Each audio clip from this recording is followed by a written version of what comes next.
Life in Cyber Book Club. Welcome back. This time we're going over The Courage to be Disliked. And I'm going to butcher these names, but I'm going to try anyway. The two authors, Ichiro Kishimi and Fumitake Koga. Did I get it? Close enough for me. Good enough. So this is one that I picked for the group. Courage to be Disliked. And it's too bad Shannon's not here again. But I kind of picked this in thoughts of Shannon. I think Shannon's a little self-conscious. Maybe just a little. I think we all are, to a degree. But I like the concept of the courage to be disliked. However, the book itself is definitely an odd one. It's definitely more suited for, I think, an audiobook. I don't know if I could have read through this if I actually tried to read it. I think it would have annoyed the crap out of me. This was a great audiobook as far as like how they presented it. The back and forth way they presented it would have been awful to read, yeah. But let me ask you guys a question. Who wants to be disliked? No one. No I don't one, think man. anyone wants to. I can only think of one, and that's like the bad guys in professional wrestling. Like they want you to boo them. That's their purpose. They walk out, boo, yay, we got a reaction. That's what we wanted. All right? That's all I know. Like other than that, like being disliked is literally against human nature. So why are we reading a book about it? I think there's a lot behind that, right? I think it's just about learning to.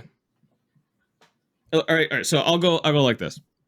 What I kind of got out of it was more of a be yourself, stop caring about other people, what they think, just be you. The only one that's really concerned about your self-conscious thoughts are you. Let them go and be the best person you could possibly be. I think the book took that concept and expanded on it a lot, right? Yeah. And I'll actually say, like, as someone, like we've talked about mental health a lot on this channel, as someone who has regularly gone to therapy for over a decade now, a lot of the concepts in this book are actually in medical practice now, right? So it talks a lot about just being present, being in the moment. Don't worry about tomorrow. Don't worry about yesterday. The past is over. And we would even argue from a philosopher's standpoint, the past doesn't exist, right? Trauma doesn't exist. None of this stuff matters, right? And I don't know if I agree with it as extreme as it's presented, but they definitely lean into the concept of like, just let that stuff go, essentially, right? Like just focus on the here and now. And that's what modern psychologists are doing in practice for talk therapy, right? That's the concept of mindfulness. How many of us have to do that? Like, do you all do the Calm app or anything like that? Is it just me? I thought about Headspace before. Headspace is good too. Never did that one yet. Yeah, the book is very, at least the philosophy is very black and white. There's no ifs, ands, or buts. It's just like it is or it isn't. I think that could be definitely very difficult to comprehend and move forward with. Because like you said, it's not part of human nature. And I think that's the thing is the book itself was trying to push us to like live outside our norm, right? It's kind of like the whole story of Yes Man. Like if anyone's seen the premise of Yes Man, like just saying yes to everything, but that's not really the whole message that he was trying to present. People just took it that way.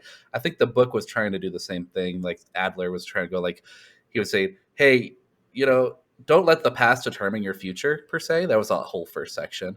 And, but at the same time, he's just trying to like, hey, let me break the habit. And so I'm trying to mix books here. I'm sorry to say, but like other like habit books that we've read and stuff like that in the past as well, always say that, hey, to make a habit, you've got to do it over and over and over and over and over until, sometimes 14, 27 days, depending on the book you read, of doing the same habit over and over before you start becoming a habit, before you start breaking out of that shell. And so to me, the book felt like, don't let your past determine your future. This was just the first lesson. There's lots of lessons. Was basically telling us, hey, how do we get out of what we think is supposed to be there and just take a hard black and white truth? And maybe that will push us to do something that's a little outside of our norm, And I don't know. I felt the book was also weird the way it was like a two-sided conversation. It's two people talking to each other, the young and the old, basically, right? It's kind of how it was like talking, like the young talking to a philosopher of like, I've already been through all of this kind of idea. And for anyone who first starts reading the book or listening to the book, you're like, what the frick is going on? You're like, oh, maybe this is just like the prologue. Maybe they'll just stop. I felt that exact same way. I'm like, this has to just be like an hour of this, right? No. No. It's the whole book. And I must say, that young student has a very strong vocabulary. I was like, man, I did not have those words when I was like 20 something. And that's the vibe I got off of this guy.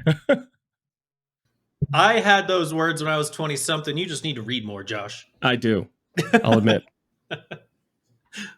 But no, the delivery of this book threw me off. And I think it's probably the most off-putting thing about this book is not just that, but also how repetitive it can be, right? If I have to hear the term Adlerian psychology again, I am going to die.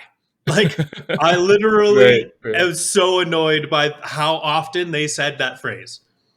Or Freudian psychology. They, Yep. they said both of them Freudian. over and over and over and over. It was just it was too much on that. They needed to kind of mix up their word choice a little bit more so that I could stay interested, because there were a lot of times where like they hit my patience point a couple times and I just had to pause it and come back another time. But the message itself was still so good though, right? Like, I will say there are some points that I struggle with. Like, I think one of the ones that it went over that I'm really not feeling great about is the separation of tasks. And the concept here essentially is like, even with children, is them brushing their teeth your task as the parent or their task as the child? And their concept in the book is saying it's the child's task. You don't help them, you don't encourage them, you don't punish them, they just do it. And I'm like, what? I don't get this. Like, if I've seen children, I don't have kids, but I've seen your kids, right? That doesn't work. No, especially for American kids to throw us out there, Yep. It doesn't work for us. Without positive reinforcement, my kids are not going to do something because it takes work. But if you tell them you're proud of it or something like that, then they're like, oh, I want to make them proud or something. Next thing you know, they're doing their laundry without being asked or taking showers, without being asked. And so, yeah, no, I totally agree with you, Kitty. That's not I'm like, nah, this isn't right. I understand what they're trying to say is try to make people do things for themselves per se. And it makes sense. But as a child, it makes a lot more sense for adults, right? Like, if you were giving me examples that were all just adult to adult, that makes perfect sense. And those are the types of boundaries that we all need to set, right? But for kids, that's where I draw the line. And the fact that they started with that conversation, I'm like, I can't get behind this one. Not on the kid section. Yeah, I struggle with that one too. It's like, well, if they get a bad grade, that's on them. And I'm like, what's my job then? Like this. I'm like, I want to help them build those strong habits so that, yes, at some point, it's all on them. And that's what I focus on is like, hey, let's build those strong habits. Let's get your homework done. Let's do what you got to do. And then they can kind of go on their own. And I feel like it's working for my oldest and my second to a degree. I don't really worry about them anymore. I just check in by looking at their grades and looking at making sure they finish their homework. But, I want to keep Dad off my ass. I'm going to do the right thing, and he'll leave me the F alone. Well, and I think this goes to that next step too, where they say that like, building habits is really important. But I think like a lot of what they're talking about with this is like, maybe if you start with this philosophy at the very beginning, they're more receptive to it. But I don't know. I look at like toddlers. Like, I know Shannon has a couple toddlers and well, he has a toddler now. The other one I just still think of as one. What is going on, cat? The cat wants to be included. Give the cat its own tasks, Kenny. I think about like Shannon's toddler now, and he is a monster. Like, that man does not do something if it's not his idea. That man does not like even agree to anything unless it's his idea. Like, he is exactly like his father. And so true. How do you get that kid to do what he's supposed to do? Like, you can't reward him, you can't punish him, you can't, like, what are you supposed to do? This is where I get confused on that. And then I see too that like every parenting style with every kid has to be different. It's all very individualistic based on personality. You can't try what you've seen work before because it doesn't work for all kids. There is no textbook for how to raise children. There's just a few basic overarching principles of instill routines, keep them educated, work with them, spend time with them. That's as much as like that's as much guidance as you get. Everything else, it's like, all right, figure it out until it works. Good luck.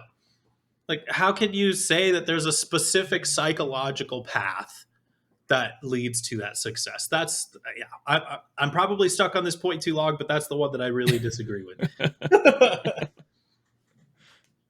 No, I think there's a few of them there. I'm trying to think of one that definitely stuck with me. Oh, so here's one that I think will strike some conversation with us. There's the whole idea of, empty praise. Now, this is one that I kind of agree with. I'm not sure how you guys feel like that. I'm not one to say, and I think we've had this conversation. I'm like, I'm not the one that's going to be like, here's that a boy for something you're supposed to do. You know what I mean? And that kind of spoke to me, and I was like, okay, maybe I'm not an asshole. I agree with this one on one hand, right? It depends on what kind of praise, right? The book is very specific in how they describe this example. They talk about, okay, you don't need to give someone an award or specific recognition, right? But you do need to give them gratitude. Yeah. And that's where I look at it as like, I always, and this is my form of praise most, like I want to say 99% of the time, is I just say thank you. Yep. I don't say nice job. I don't say great job or anything like that. I don't do that often. I do that on like actually impressive stuff.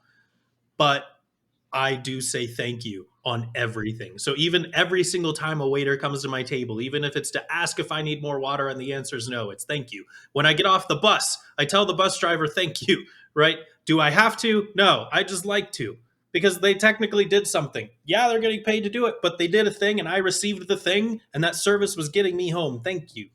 Right? Gratitude is not the same as a reward by definition in this book. And I agree with that. And I can agree with that as well. And I think the gratitude feeds into being a strong community member as well, which is spoken about in this book as well. Yeah, you got to also remember that this book was written with the Japanese culture in mind. And so I don't know if anyone's experienced the Japanese culture, but they do not expect you to say thank you. And they actually look at you weird if you do. So it's one of those, like, you don't tip, you don't say thank you. If they do what they're expected to do, you just leave them alone. But they are the first ones to belittle you when you screw up. That's actually a point I didn't consider. I know I just read the Japanese names of the authors earlier, but that never clicked or registered in my brain. Yeah, because I think what it would say to us as one. I have this in my notes. This is one that caught me as well. Was one must not praise and one must not rebuke is the way he said it. And remember, this was the philosopher talking at this point. So, and it was just like, it's interesting. Like it is trying to build that culture. I think is really what they're trying to say there. I think that kind of brings a different question too. Is how much do you think this differs from culture to culture? Right, like. I think we definitely are seeing some differences with American culture. How do you think that translates into, say, like Muslim culture or European culture or, a million other examples? Those are just the first two I could think of. I think it's different everywhere, like you said. I've met people from Nepal. I've met people from all around the globe. In some places, and the reason why I bring Nepal up is that guy would say thank you every other word. Like he was appreciative that you just acknowledged him. You did your thing, kind of like you, Kenny. I guess you're from Nepal now. You're going to be a Buddhist in the future. He was. That's the way he was. He was just very thankful about everything around him, right? But like the Japanese culture is not that way, and it's kind of like almost expected of you. Like you did your job. I'm not going to give you kudos. You washed your hands. So, okay, good job. Like it's almost like duty, right? I'm sorry to say, but that's kind of what the Japanese culture reminds me of. And that's how I read this book. And so it was really interesting to see where you guys went on that. Because this was night 5. This was near the end of the book, I believe. when they were talking about, you know, the appreciation, the gratitude, kind of like what you guys were saying, but it didn't actually say it in those words. So it was like, oh, you guys are thinking about thank yous, and that's the American culture. Hey, people should be more appreciative of others, right? Mm-hmm. But it was interesting to see where you guys came from. Duty. Sorry, I held that in that Duty. entire time you were cooking. Why did you hold that in? Oh man, duty. We're all little kids, and I was thinking about it, and then I was like, "Wait, I gotta let this man cook. I'll save it for after." But no, I at first I was like, I really thought I was in the prologue because I was listening to the audiobook as well, and I think it was like 8-9 hours, something like that. Mm-hmm. And I think I was like 3.5 hours in, and I'm like, they're still going back and forth. Like, what's going on? It's to the point where I ended up Googling it, like, did I get the right book? Like, so it was just an interesting delivery method. But I've looked at other people talk about the book, and other people said they can't stand it because of that. They can only take it in pieces. I don't know. How did you guys hit it? Did you hit it all at once, or did you slowly go through it? I think I did it like an hour at a time because, yeah, some of that was a little off-putting for me. But like you mentioned, like listening to it is just easier. But yeah, it does kind of get a little old. So I did it during my commute, was my way of kind of pacing that.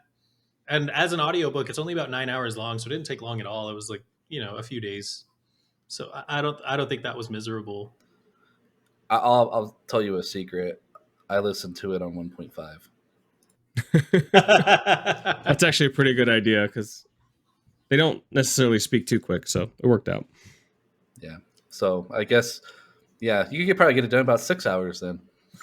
I do want to say there was one other like message in the book that I liked more, which was all problems are relationship problems, right? This is something, and I think the philosopher didn't say it this way. It's kind of my own personal belief. But my belief that, and at least how I treat relationships, is I treat them all the same. I think relationships, no matter the context, all require the same basic things, right? So like, but the only thing that's different is context, right? So for example, at work, you make money together. You make success together, so to speak, right? With friends, you make memories together. With romantic relationships, you make babies together, right? The context changes, or maybe the goal or the target changes, but the needs remain the same. You still have to have honesty and trust and communication. You still have to nurture it, right? There's still so many of those like basic principles that apply to every single type of relationship, even if the context changes. So I think that him talking about a lot of those problems being relationship problems, I even think of that when it comes to like work stuff, right? So even if you look at like technical issues, like most of the time you can get through a technical issue by working well with another person, right? So I would argue that part of the book is probably as factual as I think a philosophy could be. Yeah, I think that one's definitely the biggest message I took home as well. The idea that every problem's a relationship problem, because I know the concept he kind of puts in your head is, if it was just you and no one else on earth, would you have problems? And I'm like, well, I might be hungry. I could use some help gathering nuts and fruit, but no, I got the idea and I got the concept, and yeah, to a degree, I guess that makes sense, right? Sometimes it's a power struggle. Sometimes it's, one person wanting to be right or feeling like they are right when another person, when you're having that argument. So yeah, it makes a lot of sense.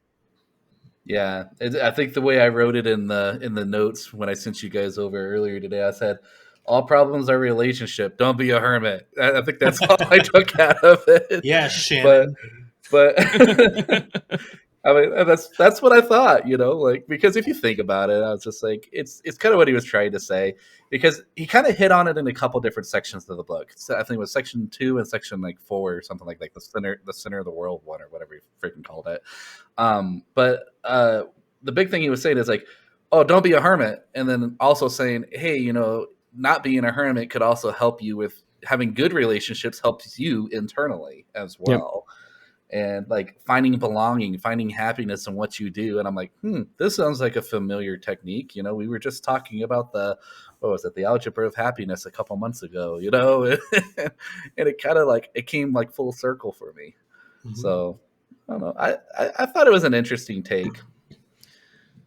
Yeah. So that part was the part that hit the hardest for me. There was one part that I felt like I think is a message I definitely want to relate to my kids, especially this day and age with social media. And that's the whole idea that, not letting like your own, self-thought take you down. Your own thoughts are like, oh, people hate me, or people think I'm ugly, or people think I dress weird, or anything like that. It's like that's all in your head. Just be yourself and stop caring about what other people think, because they're not there to make you happy. So don't think that their opinion matters. It's right up or there the with courage to be disliked. It's right up there with another section that they had that really hit home for me, which is unhappiness is something you choose for yourself, right? Mm-hmm. Like, how many people do we know literally find excuses to be grumpy, right? How many people would be in those same situations and be happier just from a matter of perspective, or just because they want to be, right? Like, going back to the gratitude thing, like just by saying thank you, that makes them feel good, makes me feel good. That's a happiness thing for me, right? But you choose that. It's something that you choose every day. Your circumstances don't affect you forever. Like, what happened to you 5 minutes ago or 10 minutes ago doesn't need to affect the rest of your day, right? You don't need to say, well, this is a bad day, because you got stuck in traffic for an hour and a half and you're impatient. It made you late. It made you miss something. Maybe it had ripple effects or whatever. And you're like, I'm going to blame that traffic for the rest of my life because it made me late to an interview. And now I didn't get the job because I was late. It's like, no, you choose how you react to those things. And you have control over that. You don't let your emotions own you, right? Yeah, I like the way he was saying that. He's like, did you get mad for the reason, or did you purposely get mad so you could yell at somebody? Yeah. Or something like that. I think that's what he was saying in the book. And I was like, that's kind of a good point, because you kind of look at something like, God damn it, they didn't do the dishes. And you're just like, right. Well, and what do? You're like, I'm not gonna talk to him nicely now. I want to be mad about this. I want them to fear dad and go get those damn dishes done. But that's kind of what he was trying to say. It's like, hey, you made the situation what it is because you decided to be mad. Mm-hmm. The emotion came after the thought, not before. And it was They literally talked about how anger is a tool, right? It is a tool that is used to get people to submit. So you're talking about your kids. Yes. You're mad at them. You're yelling at them because you want them to do the damn dishes. Exactly. That's a form of submission, right? Yes. The fear of dad is submission. It's exactly what it is. That was my first thought too, John. I was like, damn, you got me. Well, and then I thought about this and I'm like, I'm not an angry person. I don't get mad frequently. But when I do, and I do use it, I use it for that purpose. But I'm not the type where that's a way that I normally think, right? And it started to get me to think about, okay, I'm not as angry of an individual because I don't really think that way. I hate being like a leader that commands. I don't like commanding. I don't have kids that I have to holler at, for example, right? And as far as pets go, all I have is an unruly cat where negative feedback doesn't work on him anyway. So it's a waste of my time. So I'm not really in a situation where I practice a time where anger works, right? If I use anger at work, people just quit their jobs. Like, that doesn't help me either, right? In fact, that kind of makes my problem worse. So it's not a situation where like I feel like anger would ever help me or benefit me. And so I tend to just not feel that emotion very frequently. In fact, it's pretty uncommon. And so I started thinking about it from that perspective. And I was like, okay, so when I do get angry, it's because I want somebody to do something and I think it's the right thing to do. And they're not giving me a rational reason why they shouldn't do it, right? But if somebody gives me a rational reason, I can think that through and we can talk it out and we don't have to get angry. But if somebody wants to put me in a situation where I have to tell them what to do, then I get angry. I think the number one emotion for you, Kitty, I'm going to throw this out there, is disappointment. Like, and what I mean by this, what I mean by this, a lot of us get angry when somebody doesn't do what we want them to do. Kenny just gets up to you and he just feels disappointed. Like, you let him down. I just get sad. Yeah. He pretty much guilt trips you. But it's kind of like it's a true emotion for him because he's like, man, I thought you were better than this. I really did think higher of I higher of you. put the bar up here. You were down here. I know you're better than this. That's Kenny. I'm like And your I grandma. love it. Yep. I love it. I want to, you know, channel my inner Kenny more often because I do get angry too often. So I'm learning something from you there, Kenny. Thanks.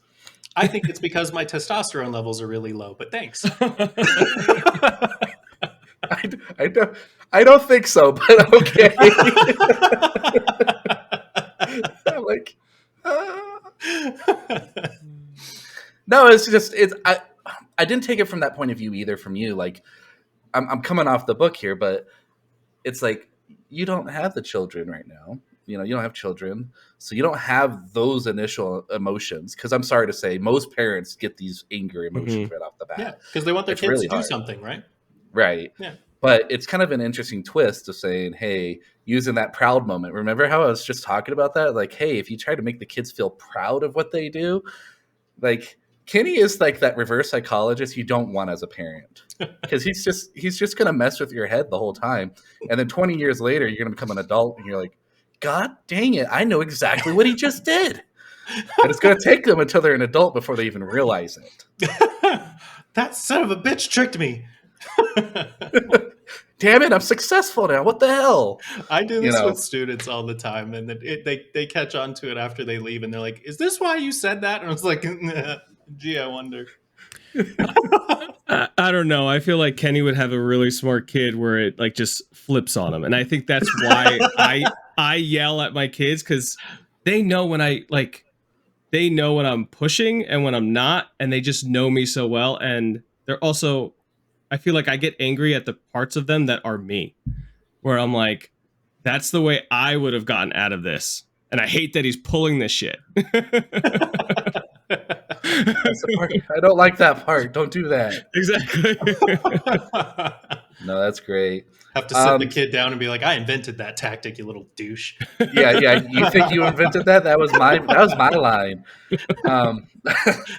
But one thing about coming back to the book though is like something that I would recommend that I did not do on this book that I probably should have was listen to it in chunks. I should have listened into a chunk, and I should have sat down with like my Remarkable or a piece of paper or something, and kind of reflected on it, because the messages weren't always just black and white. They were not 100% crystal clear. You know, it was kind of like speaking to Yoda a little bit. Like, what did he mean? So I think if I took it in bigger chunks, I probably would have gotten more out of the book than reflecting after listening to the whole damn thing at 1.5 speed.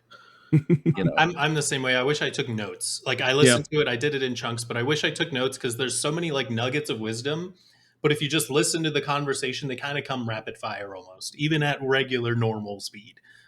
It's just they change from nugget to nugget. Like there's so many like small sections or small chapters that if you don't think to look at how the chapters are broken out in the audiobook, you're not really going to realize that that's happening because it's such so conversational.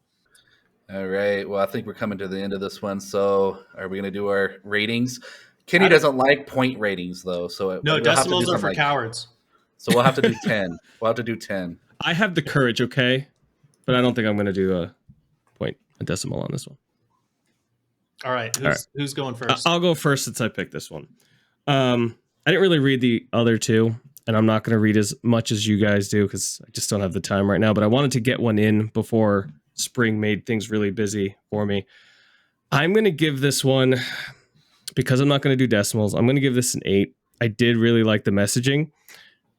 And it could have gotten higher if it wasn't for that repetitiveness. There was definitely moments where I'm like, okay, can we move on? But I really like the messaging. Like I said, I took a big chunk out of it. And I think there's a big chunk that I would definitely love to instill in my own children from it. I'm going to go with a 7.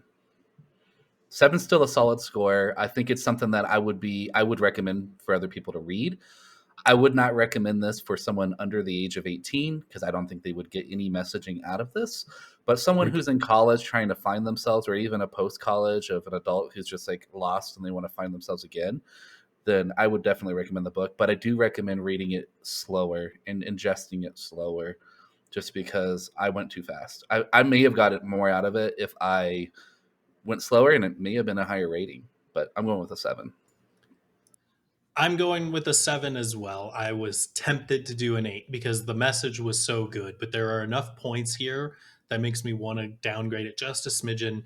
In the delivery, the repetitiveness, the conversation is off-putting and will turn a lot of people away. But I also think the overall philosophy and conversation was very good, except for the thing about the dang kids. You get an unforgivable minus on that one. So I'm giving it a 7. Still worth reading. Absolutely recommend. Definitely better for I want to say a little bit older adults. I would actually draw the line at 25. I think if you're younger than 25, you're not going to find this as valuable. Let that brain finish developing. Yeah. Agreed. And take notes. Yeah, I think we agree. All right. What do we have another one for next week or next time? Dare to Lead by Brene Brown. That's the next book. Nice. Yep. So end of May, we should have that one completed. So we've got a little bit of time, but Dare to Lead.